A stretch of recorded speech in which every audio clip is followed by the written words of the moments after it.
Hey everybody, it's Mr. McPhee, and here we are, distance learning. Here we go. Now, if you're watching this video on YouTube, this is intended for my students in my class right now.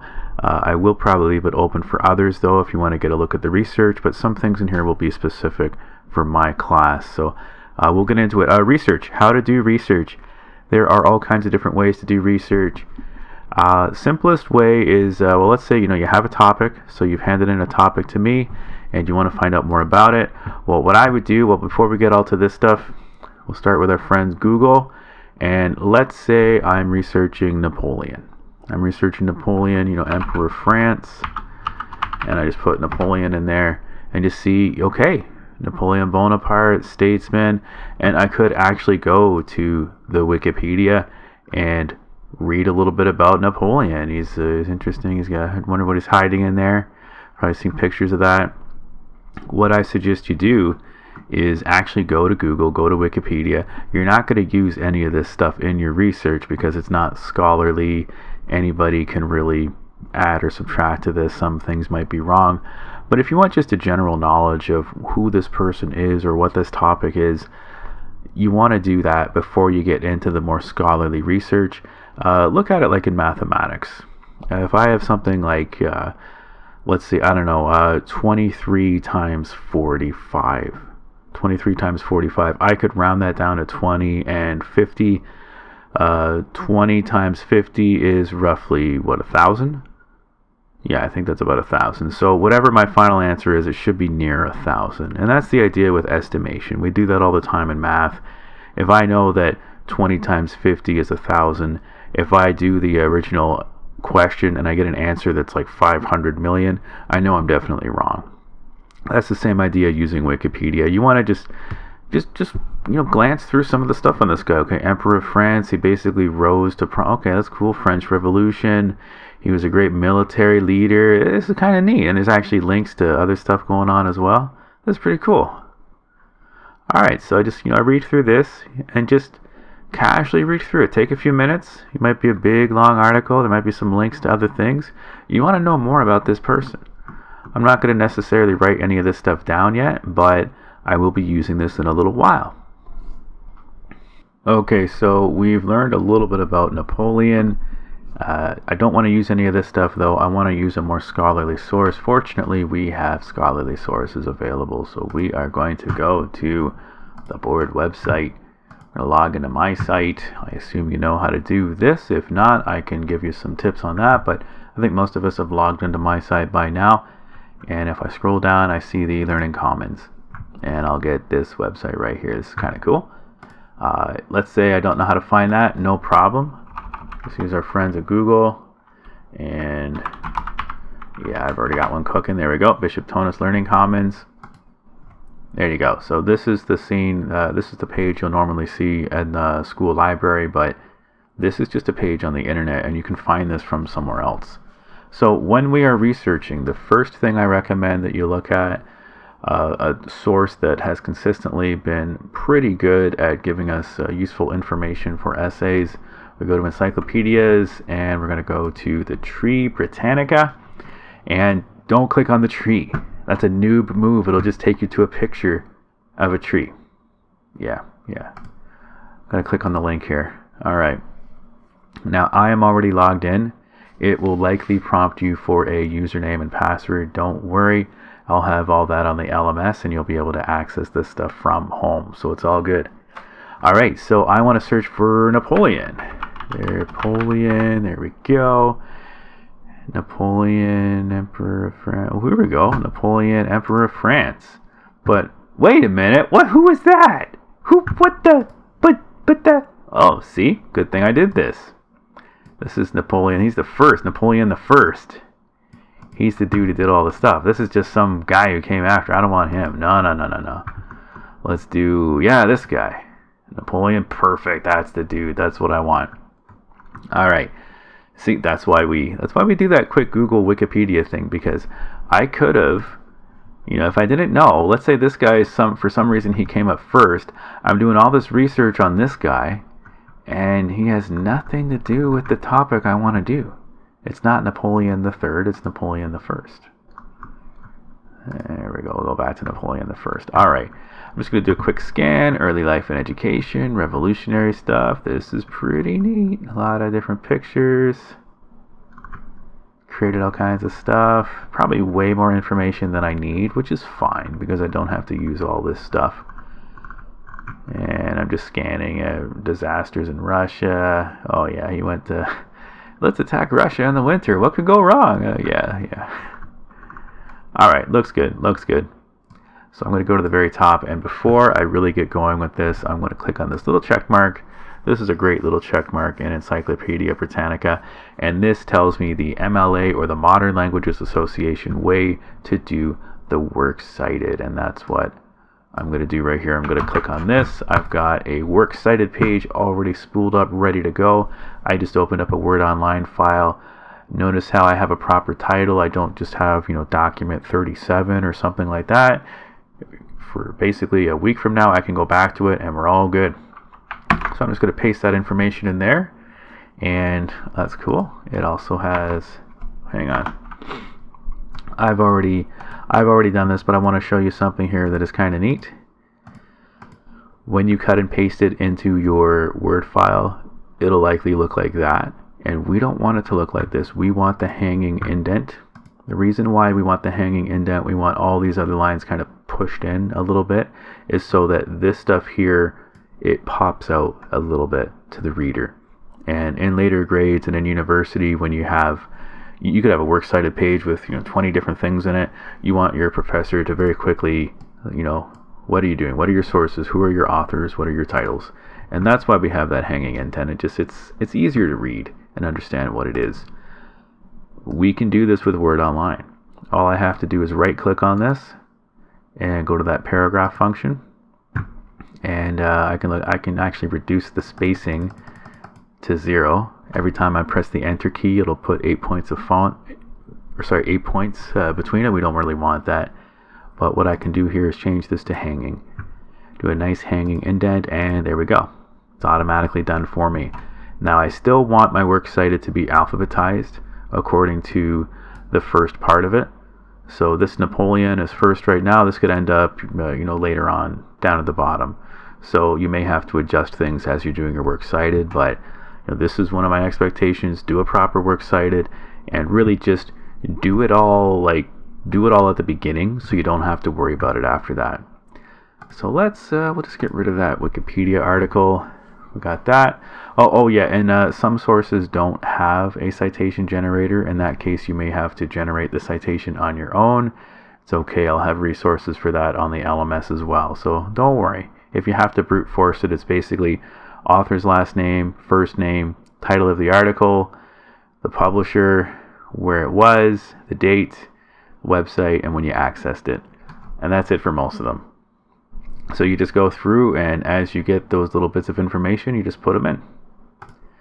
Alright, so I've got Napoleon here, and I need to start doing some research. I need to start making some notes. And the basic idea with research is that I want to read more than I note.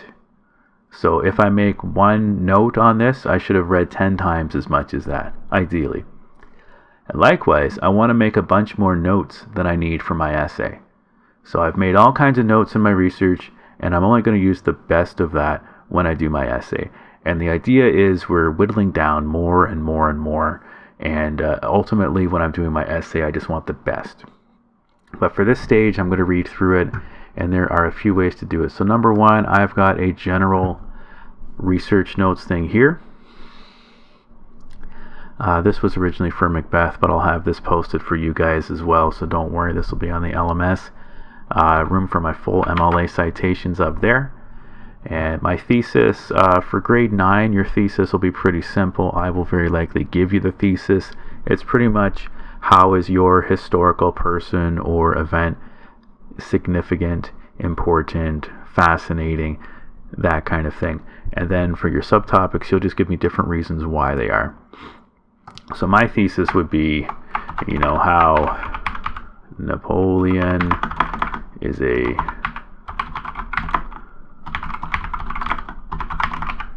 there you go. And I don't even need that how there. Napoleon is a significant historical figure. There we go. I could do something like military success, influence on law and society, and I could even put just, fascinating personal life, let's say. Whoops. There we go. Now, I know these because I've been looking through, and I've kind of clumped my ideas of Napoleon together.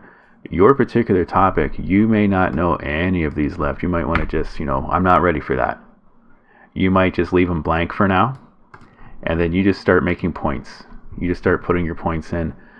If you want to print this thing out and actually write on it with a pen and paper or a pen and pencil and then scan it or take a picture and send it back to me, you can do that. However, you're going to have this already, and you can just just type away as much as you like. There's a few things I can do as well. Let's say I have this article here. Napoleon's many reforms left a lasting mark on the institutions of France and much of Western Europe. That sounds wonderful. I'm going to cut that. I'm going to press Control C, and I will bring that, I'll bring that right in. And if I'm quoting something verbatim, I have to have my quotation marks. And I don't know what subtopic this is yet. I'm thinking of some kind of, impression. Yeah, lasting mark, that idea. So I'll leave that blank for now. But for the parenthetical reference, I don't necessarily want to do this. But we know from earlier assignments, and whether you're in grade 9, we've already done an assignment on this. If you're in grade 11, you should have done this in previous grades. You can't just make a claim without backing it up. You need to show where you got your source from. So in this case, I want to show that it is from this article up here. So I'm going to put the title in my parenthetical reference.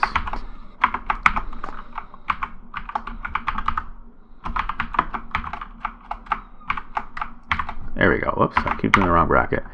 And the quotation marks let me know that this is a title and not the person. If I did something like this, then I would think as your teacher, you're like, oh, did Napoleon the First write an article? Is that what you're referencing? That's the basic idea. So the quotation mark means a title. If it's just something like that, and maybe a page number, or even just like that, that tells you it's a person doing it. That's the author's last name. So I look at this, I look over there, and I see, great, this is your parenthetical reference for that particular point. And then you can just keep going through, make your points like that. We could, if you want to just type in your own words, that's fine. Make sure you still put the reference though. So you can paraphrase. What I like to do sometimes is maybe I'll have this on one side, and then I'll maybe put this over there, and then I can actually be there we go.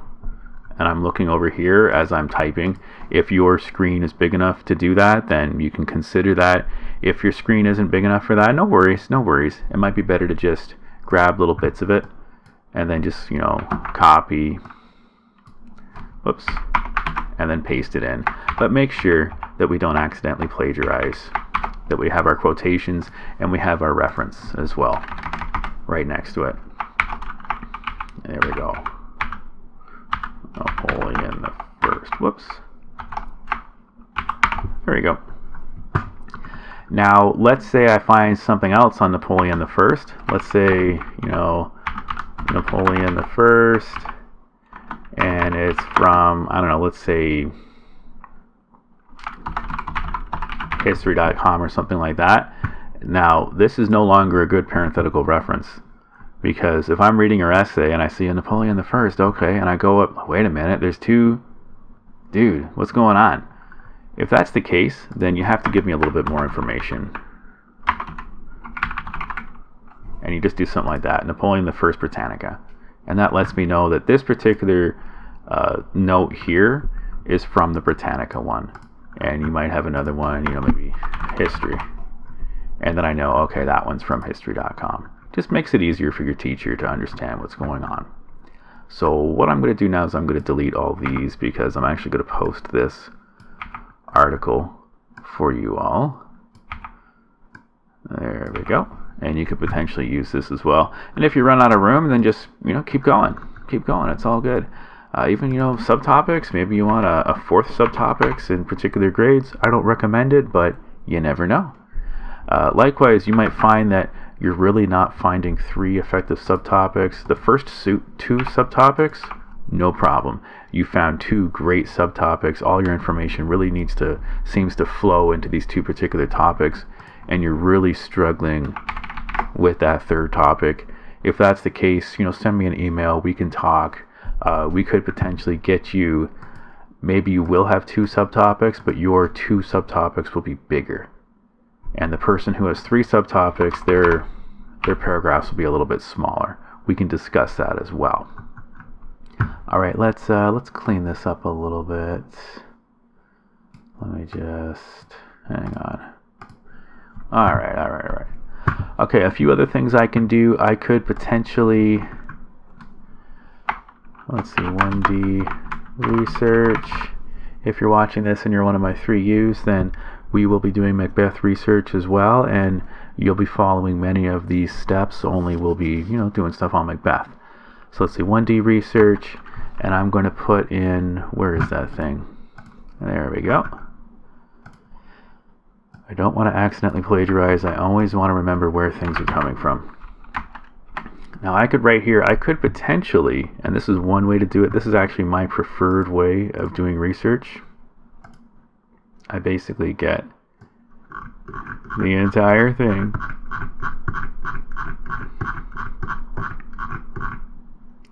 I'm not cutting and pasting the whole thing, alright?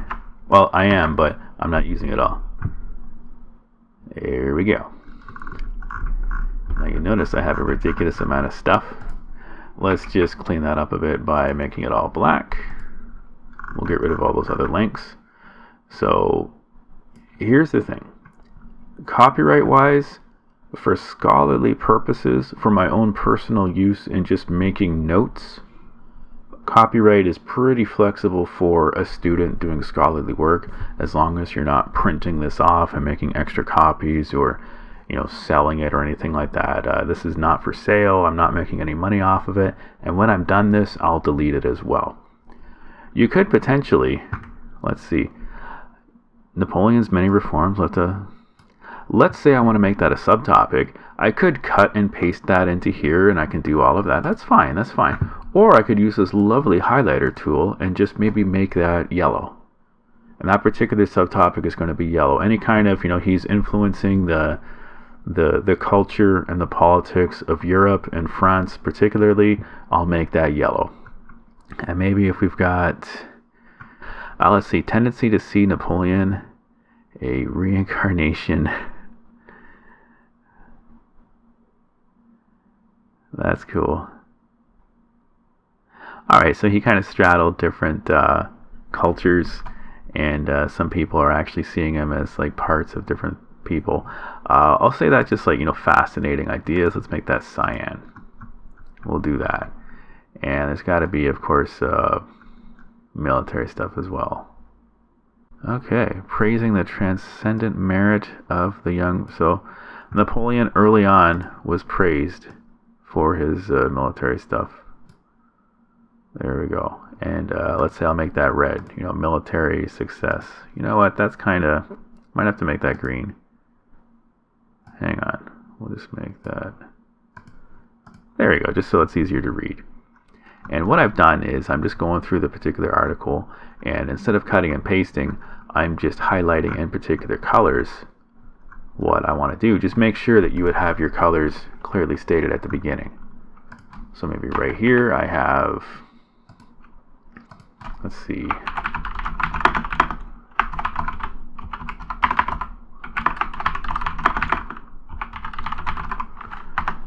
and then here I would have, and for green I would have,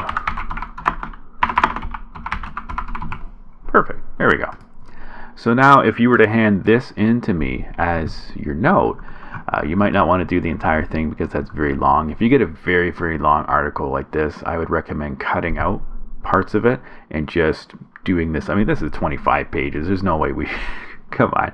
If you give me like 3 or 4 pages, that would be more than enough. But this is one way to do it as well. I personally like to use this method when I'm doing research because I don't like to be going from one thing to the next. You could potentially do that, but it can be annoying cutting and pasting back and forth. I prefer to just grab the entire article, put it in a Word file, make sure I have my proper reference so I don't accidentally plagiarize, make sure I don't sell copies of this or print it out or anything like that, and then I just highlight different parts that I need. And that's the basic idea with that. I will accept this as well as a potential note card. I'll give you a bit more information what I want. That should be posted on the LMS as far as how many sources, how many notes, but this is one way to do it as well. So let me just make this bigger. I could potentially start doing research and actually just write it in here, put that parenthetical reference here, get my points here, and just keep on going. This is a nice, neat way to put it all together. You could potentially as well just put everything here, and when I'm done this particular article, whoops, I could just have article number 2, and then I would have my parenthetical set reference for that. And you know what, let's make this nice and big so my teacher doesn't miss that. And then I would cut and paste the second article in here, and I would go through and I would highlight for my subtopics as well. That is one other way to do this. But once again, if you end up with a 25-page article, don't give me 25 pages. 3 or 4 pages should be more than enough. It's tempting to do all kinds of stuff, but I just want to see that you are looking at scholarly sources and you're finding useful information, because later on we're going to put this together into our research essay. And of course we don't want to just have document 9, we want to have 1D. There we go. And I'll put first learn how to spell. There we go. Let's see, common question. You found one great source, which is awesome and amazing and you love it, but where do we find other sources? Well, let's go back to our Learning Commons. There we go. I could potentially try the Canadian Encyclopedia. Canadian Encyclopedia is pretty good. I haven't logged into this one yet, so it looks like it may be free, but either way I'll have those logins for you available, and I could do a search in here for it as well. What else do I have? The databases. Here we go, databases. I could do the Gale Academic One file or the Bloom Literary Reference. This is more for looking at, we'll be using this in grade 11 for the Macbeth stuff. There's some great things there. But for now, I can sign just Academic One file. Don't click on that because that just takes you to a picture. I don't know why they do that. At least it's not some dude holding a vial of coronavirus. Like, I don't understand that. Alright, so you do have to log in here, but again, I'll give you the login for that and it's all good. But this is another good one to try. Usually Britannica is great. Gale Academic One file has some cool stuff as well. One other thing with Britannica, I actually forgot to tell you, but I'm going to show you. I almost clicked on the tree again. Alright, so Napoleon, Emperor of France. Not that dude. No. Let's just do that. Alright. There we go. What Britannica will do is they will actually give you the web's best sites. And they will give you links to all kinds of places around the world. We got Jewish Virtual Library, military history encyclopedia on the web. So this is a random website on the internet, but this isn't just something I found in Google. This is something that the good people at Encyclopedia Britannica, who do this research stuff for a living, they have reviewed this website and they have found that it is scholarly. And that means that we could potentially use this for research as well. I could use this as a source. We get, ads and stuff. It's kind of Will Chinese. No, I don't think so. But there's all kinds of stuff. Actually, that is. Wow, these ads are working on me. Anyway, we have all kinds of sources here. This may sometimes a second source will conflict with your first source. More often than not, you're repeating your other source. And it's okay to repeat a little bit in research, because that's a sign that it's not just one source saying something, it's 2 or even 3 sources saying the same thing. And you know then that it's fairly decent. I'm just trying to see if there's citation stuff at the bottom. Usually these websites have citation information. Otherwise, you may have to manually make the MLA citation, and that's okay. We'll have resources for that online for you. So right away, let's see. Web's best site, Jewish Virtual Library, and we'll wait for it to load.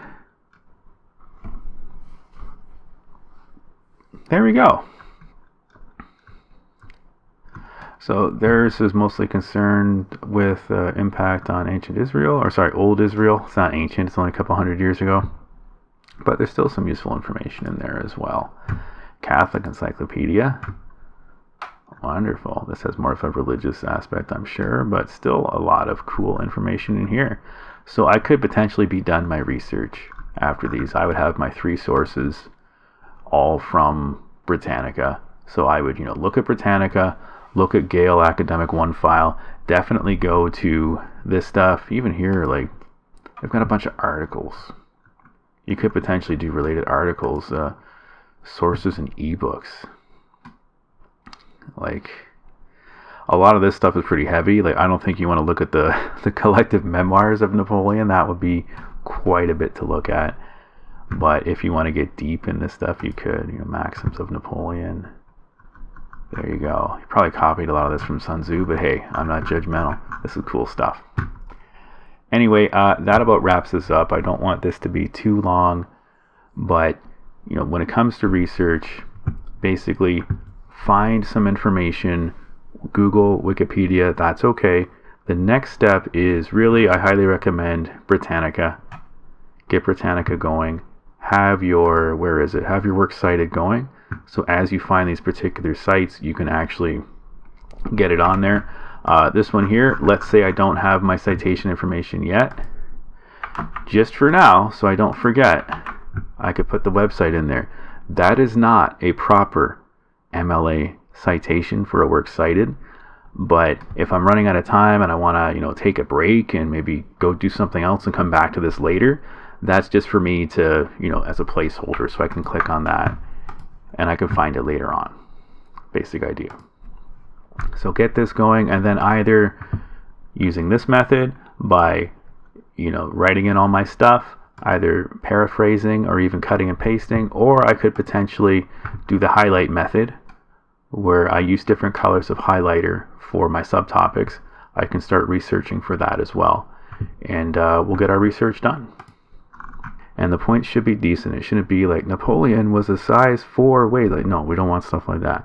We want actual significant stuff that, in this case, it was Napoleon. In your case, it could be Queen Elizabeth, King James, King Arthur, the ancient myths, all kinds of cool stuff like that. All right, we are just over half an hour, so I appreciate you looking through this. I tried to be as succinct, but also explaining stuff as I could. I will be available to help you out. We're going to do our best to research as much as we can. And until next time, guys, this is Mr. McPhee signing off.